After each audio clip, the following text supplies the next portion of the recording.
these people together formed what I call the fascist troika, the fascist undercurrent that had been extant in the United States culture for some time, but had not risen to any sort of political prominence because, for the most part, radical religion, although practiced in the United States, was not really welcome at the highest levels.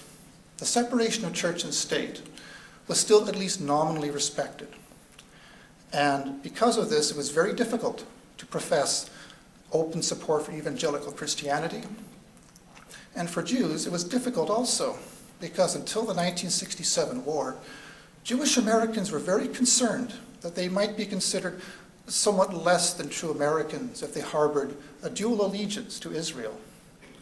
So for up until 1967, the Holocaust and other sorts of Zionist issues were kept very much out of the public view.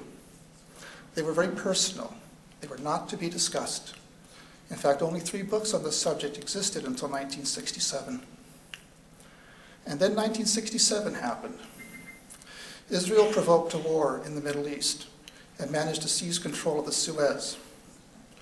It occupied East Jerusalem, the Golan Heights, Suez, the West Bank, Gaza Strip. It is still an illegal occupation of much of that territory today. But the fact that Israel did it meant that Israel was no longer some afterthought in U.S. policy, which was oil-based. Strictly speaking, the U.S. wanted the Middle East for oil. That's all it cared about. But Israel now was a major player. Because American Jews could now look upon Israel with pride because they conquered territory.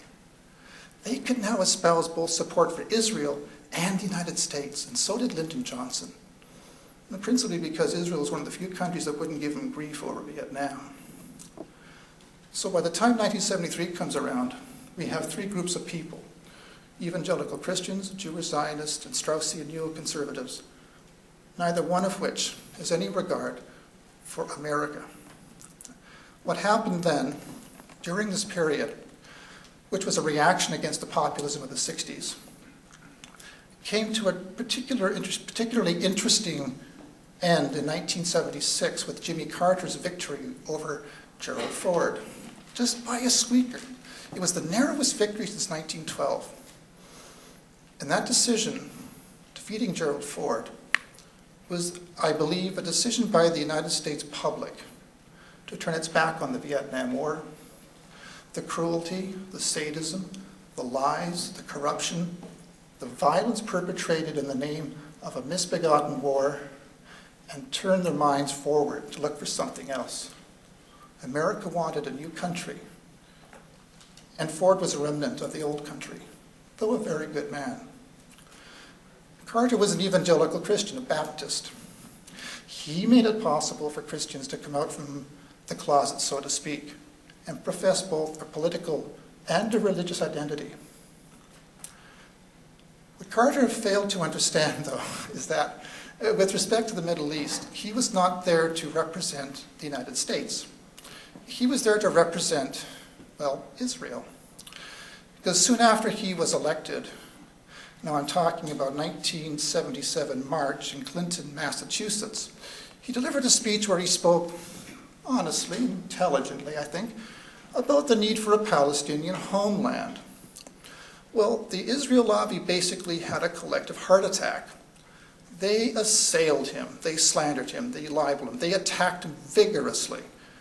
And Carter tried to backpedal out of this, saying, well, it's going to be a condominium with Jordan and all this stuff.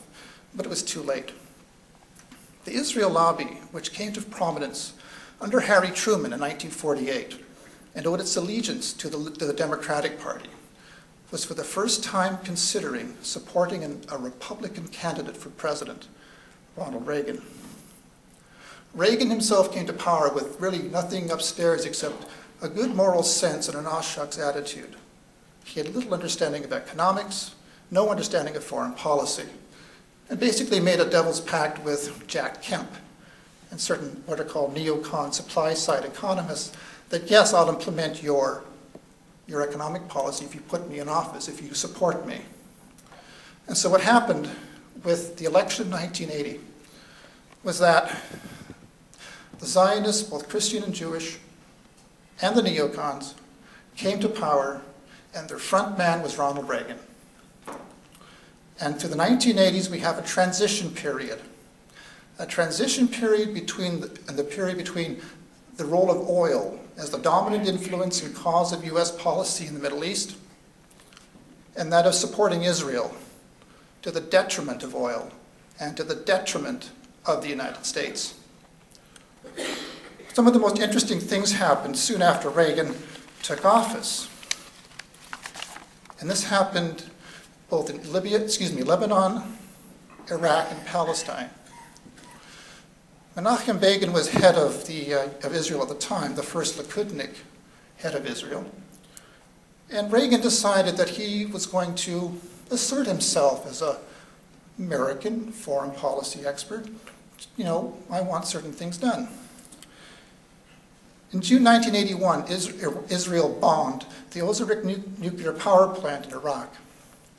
It did so illegally, using American weaponry, contrary to the U.S. Procurement Act, using U.S. satellite technology, contrary to U.S. law, and the United States did nothing about it. In September 1982, Reagan spoke of a Palestinian peace.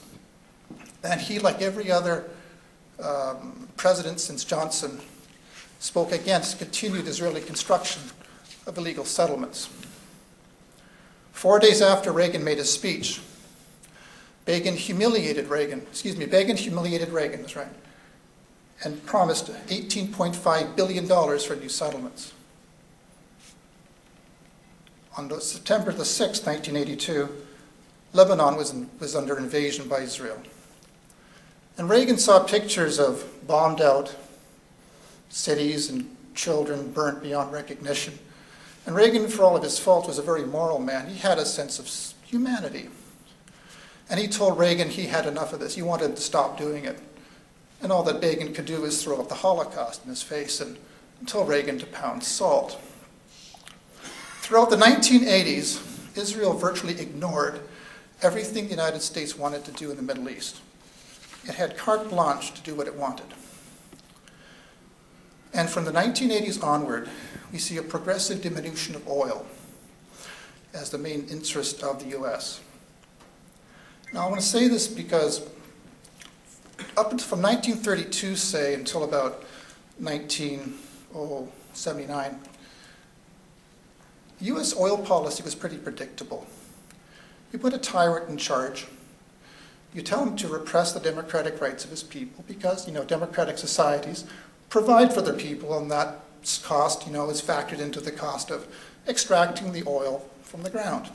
America doesn't like paying much for its oil, it likes to get it real cheap. And so in case of Saudi Arabia and Iran under the Shah, which the US installed over the wishes of the Iranian people, the US had a very nicely contained supply of oil. Repressive regimes, cheap oil, loyal, everything's okay. Well, if you look at that particular oil policy, and we look at how Reagan and George W. Bush behaved, we see an incommensurability. For example, Reagan wanted to ensure a safe political climate for the oil in the Persian Gulf, with Saddam Hussein as head of Iraq. He sent Donald Rumsfeld to Iraq to shake Saddam Hussein's hand and assure him of US support for a pipeline to be built to the port city of Aqaba. Of course, it was well known that Saddam Hussein at the time was using chemical and biological weapons in its war against Iran. It was well known, the Americans knew it. The Americans said nothing. Americans wanted oil, they wanted stability, they wanted a quiet economic climate. Flash forward to 2000-something or other.